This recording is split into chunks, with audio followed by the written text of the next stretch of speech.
السلام علیکم۔ آج جمعۃ المبارک ہے، اس لیے آج میں آپ کو وہ صورتیں بتاؤں گی جو جمعے کو پڑھی جاتی ہیں۔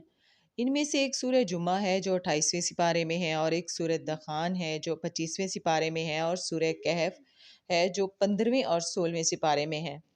اس سورہ کہف کا آخری رکوع روزانہ صبح شام یا ایک دفعہ دن میں ضرور پڑھنا چاہیے۔ یہ رکوع آیت نمبر 102 سے 110 تک ہے۔ یہ سورہ کہف اور اس کا آخری رکوع دجال سے بچنے کے لیے پڑھی جاتی ہے۔ شکریہ۔ چلتے ہیں آج کی آیات کے ترجمے کی طرف۔ پناہ مانگتی ہوں اللہ کی شیطان مردود سے۔ شروع اللہ کا نام لے کر جو بڑا مہربان نہایت رحم والا ہے۔ ہاں کیوں نہیں، جو برے کام کرے اور اس کے گناہ ہر طرف سے اس کو گھیر لیں تو ایسے لوگ دوزخ میں جانے والے ہیں اور وہ ہمیشہ اس میں جلتے رہیں گے۔ اور جو ایمان لائیں اور نیک کام کریں وہ جنت کے مالک ہوں گے اور ہمیشہ اس میں عیش کرتے رہیں گے۔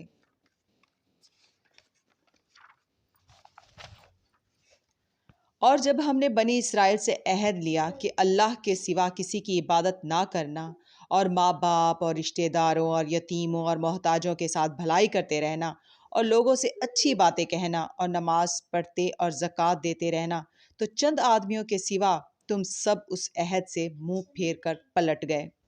اور جب ہم نے تم سے عہد لیا کہ آپس میں کشت و خون نہ کرنا اور اپنوں کو ان کے وطن سے نہ نکالنا، تو تم نے اقرار کر لیا اور تم اس بات کو مانتے بھی ہو۔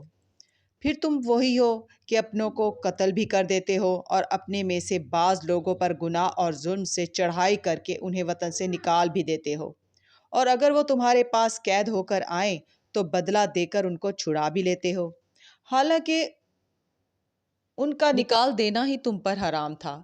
یہ کیا بات ہے کہ تم کتاب اللہ کے بعض احکام کو تو مانتے ہو اور بعض سے انکار کیے دیتے ہو؟